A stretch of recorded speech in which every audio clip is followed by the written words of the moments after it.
Hello everyone, I'm CJ Wellerman. We're filming today's episode from a very small room in Jakarta, Indonesia. But please help keep our show going and growing by supporting my journalism at patreon.com/CJ You'll be helping me expose more injustices in the Muslim world. Now let's get into it. The full scale of the devastating earthquake to hit Turkey and Syria is still unfolding.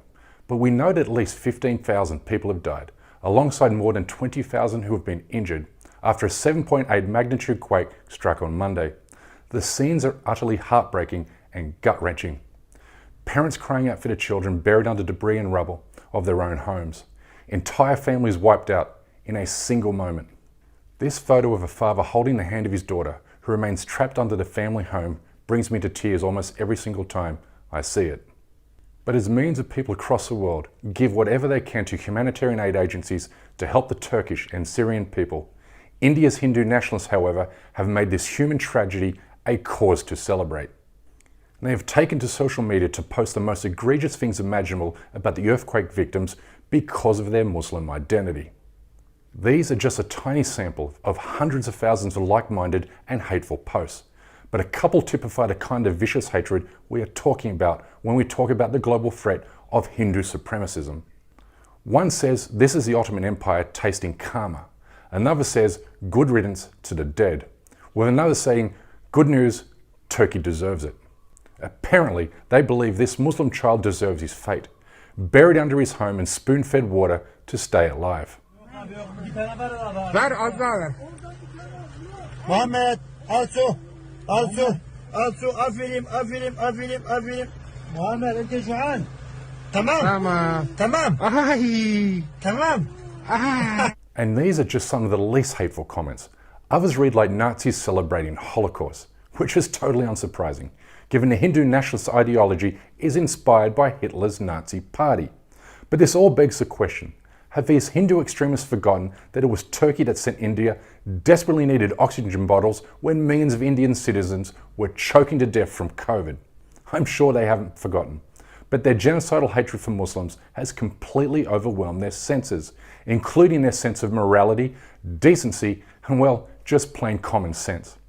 For instance, here's one example of how their blind hatred for Muslims flips logic on its head.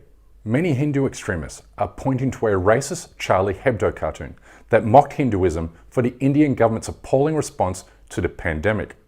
They're using this cartoon as justification to mock Turkish and Syrian earthquake victims. But Charlie Hebdo magazine is not a Muslim publication.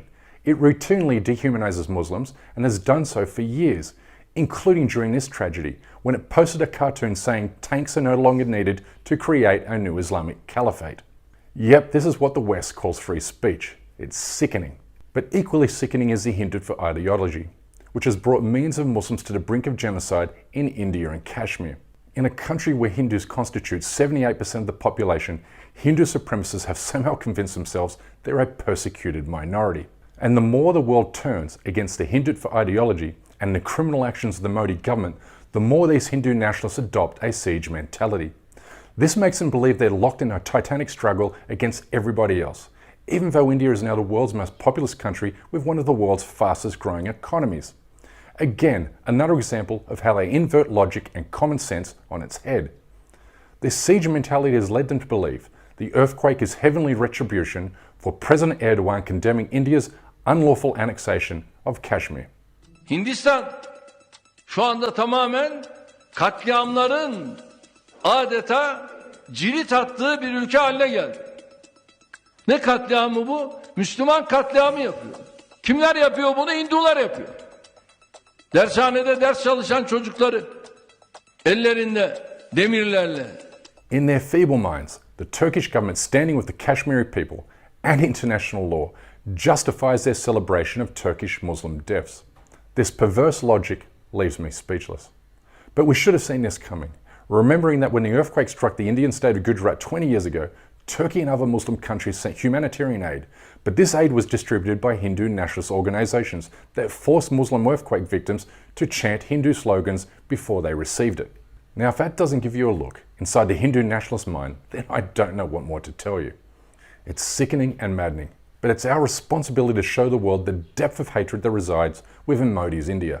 so global citizens can pressure their respective governments to sanction, punish or condemn the ideology that drives this hatred. Natural disasters, like earthquakes, don't know whether Muslims, Hindus, Jews or Christians are standing on the ground above. These tragedies affect us all equally. Our response to disasters should be based on recognizing each other as fellow human beings. So let's stand with Turkey and Syria in their time of urgent need. Give what you can. Anyway, that's my time for today. Please don't forget to subscribe to this channel, and we kindly ask you please support this endeavor by becoming a member of this show at patreon.com/CJWellman. We can't sustain, produce or grow this show without your help, and we offer exclusive benefits to those who do. But for now, good night, good morning, wherever you are, and stay blessed.